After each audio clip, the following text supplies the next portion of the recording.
One of the most effective ways to teach a concept that is difficult to understand is to illustrate it with a story. In other words, you can define it, you can dissect it and analyze it all you want, but sometimes it's much more effective to give that concept a face, to illustrate it with a story. In fact, we do this with our children all the time, don't we? If we want to teach our children not to cry out for help when they don't really need it, we'll probably tell them about the boy who cried wolf. If we want to teach our children to keep going and not ever give up, we might tell them the story of the tortoise and the hare. If we want to teach them to always be on guard against danger, even when everything seems fine, we might tell them about Little Red Riding Hood. Sometimes the most effective way to illustrate a concept that's difficult to understand is to illustrate it with a story. This week we're going to be talking about the concept in the Bible that is arguably the most difficult to understand. And it's not because it's a concept that's difficult for us to mentally grasp. No, it's because it's a concept that by nature is so contrary to our natural instincts about how God ought to work. The concept we're going to be talking about is grace.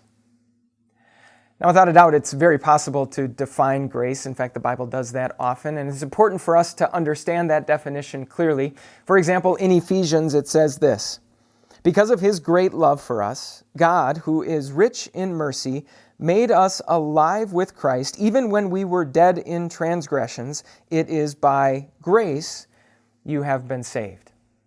So even though we could do nothing to help ourselves, God, all by Himself, saved us by sending His Son Jesus. And the reason He did this was not because of anything good that He found in us. Instead, He was motivated only by His unconditional love. That's grace. God's undeserved, unconditional love that prompted Him to send Jesus as our Savior. Sounds simple, doesn't it? And yet, as I mentioned, grace is probably the concept in the Bible that is most difficult for us as human beings to grasp. And if you don't believe me, stick around. This week we're going to see how some people in Jesus' day really struggled to understand this concept of grace. And in response, Jesus didn't further define grace. He didn't show them grace under a microscope so that they could look at it closely. He didn't write it out as a formula on a chalkboard so that they could understand it. No, instead, He told a story. Probably the most famous story Jesus ever told. A story about a father who had two sons. And it's a story in which Jesus never once uses the word grace, but it's a story that's about grace from start to finish. So if you struggle to understand God's grace, if you struggle to understand how God's grace can be for you or how God's grace could be for someone else, maybe this is just the story you need to hear. Without a doubt, careful definitions and clearly articulated understandings of grace are very, very important, and yet make no mistake, grace is more than just a term. As we're going to see this week, grace has a face.